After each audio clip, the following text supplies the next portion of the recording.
BJP का चेहरा बन चुके प्रधानमंत्री नरेंद्र मोदी जहां एक भी छुट्टी ना लेने और लगातार घंटों तक काम करने वाली अपनी छवि के लिए मशहूर हैं, वहीं उत्तर प्रदेश के मुख्यमंत्री योगी आदित्यनाथ ने भी अपने पहले कार्यकाल में महापुरुषों की जयंती और पुण्यतिथि पर दी गई छुट्टियां रद्द कर दी थी। इन दोनों ही नेताओं का काम करने का तरीका कई नेताओं के लिए नजीर बन गया। हालांकि इसी पार्टी की सरकार मध्य प्रदेश में भी है, लेकिन सूबे के मुख्यमंत्री शिवराज सिंह चौहान की रणनीति योगी मोदी से थोड़ी अलग दिखाई दे रही है। मध्य प्रदेश में इसी साल के अंत में विधानसभा चुनाव होने वाला है, लिहाजा इसे लेकर सरकार अलग अलग तरह के पैंतरे अपना रही है और हर वर्ग को साधने में शिवराज सरकार जुट गई है। सूबे के मुखिया शिवराज सिंह चौहान लगातार अलग अलग समाज के कार्यक्रमों में जा रहे हैं, जहां वो कई घोषणाओं के साथ सरकारी छुट्टियों के ऐलान भी कर रहे हैं। इन छुट्टियों का मध्य प्रदेश सरकार के कैलेंडर पर भार इतना बढ़ गया कि सूबे में सरकारी छुट्टियों की संख्या 6 महीने से ज्यादा का आंकड़ा पार कर चुकी है। अब सीएम ने परशुराम जयंती पर भी सरकारी छुट्टी की घोषणा कर दी, लेकिन सबसे पहले आपको बताते हैं कि हाल फिलहाल में मुख्यमंत्री ने कितने अवकाश घोषित किए हैं। आपको बता दें, क्षत्रिय समाज को खुश करने के लिए महाराणा प्रताप जयंती पर छुट्टी का ऐलान किया गया।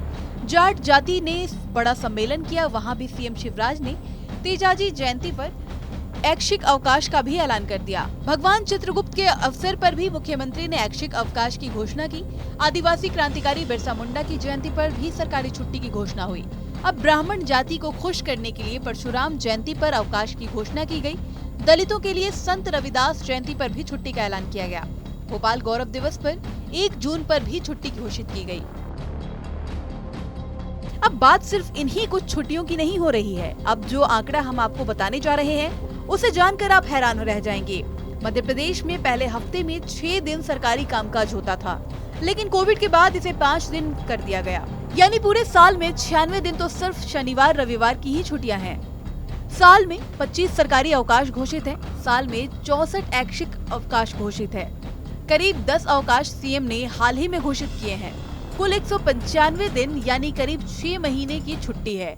इस मामले को लेकर बीजेपी का कहना है कि महापुरुषों की जयंती पर छुट्टियां जरूरी भी है। ये उस समाज का भी सम्मान है।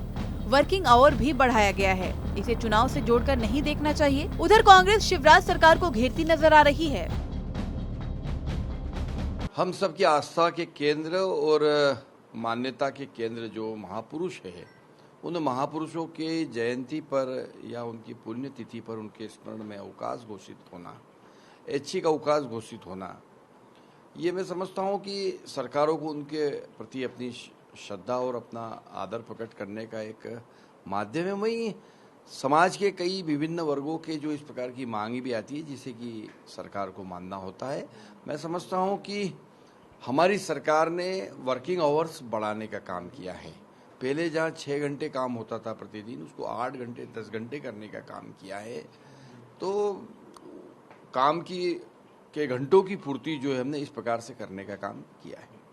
तो 185 हो गई है, तो 365 में तो 100 सवा सौ और बचे हैं। तो वो ये बचा हुआ टाइम जो है अभी 2-3 महीने का, इसमें वही और कर डालूं। तो जो कहते हैं ना, वो जो कोविड काल में हुआ था वर्क फ्रॉम होम, तो सब काम वर्क फ्रॉम होम कर दो, झंझट खत्म। मंत्रालय बंद करो, सब कार्यालय बंद करो, वर्क फ्रॉम होम, ऑनलाइन, झंझट खत्म। मध्य प्रदेश विधानसभा चुनाव में कुछ ही महीने बाकी हैं। ऐसे में सरकार हर वर्ग को खुश करने के लिए सरकारी अवकाश घोषित कर रही है। बड़ा सवाल ये है कि अगर 6 महीने छुट्टियां ही रहेंगे तो सरकारी अफसर और कर्मचारी काम कब करेंगे। मध्य प्रदेश में जैसे जैसे चुनाव करीब आ रहा है, वैसे वैसे बड़ी बड़ी घोषणाएं भी होती जा रही है। इसी के बीच जो आंकड़ा सामने आया है वो वाकई में हैरान कर देने वाला है। मध्य प्रदेश में तकरीबन 6 माह तक सरकारी छुट्टियां घोषित कर दी गई है। इसमें 90 से ज्यादा ऐच्छिक अवकाश भी है। मगर बड़ा सवाल यही है कि अगर महापुरुषों की जयंतियों को लेकर लगातार सरकारी अवकाश घोषित होते रहेंगे तो फिर अफसर और कर्मचारी काम कब करेंगे।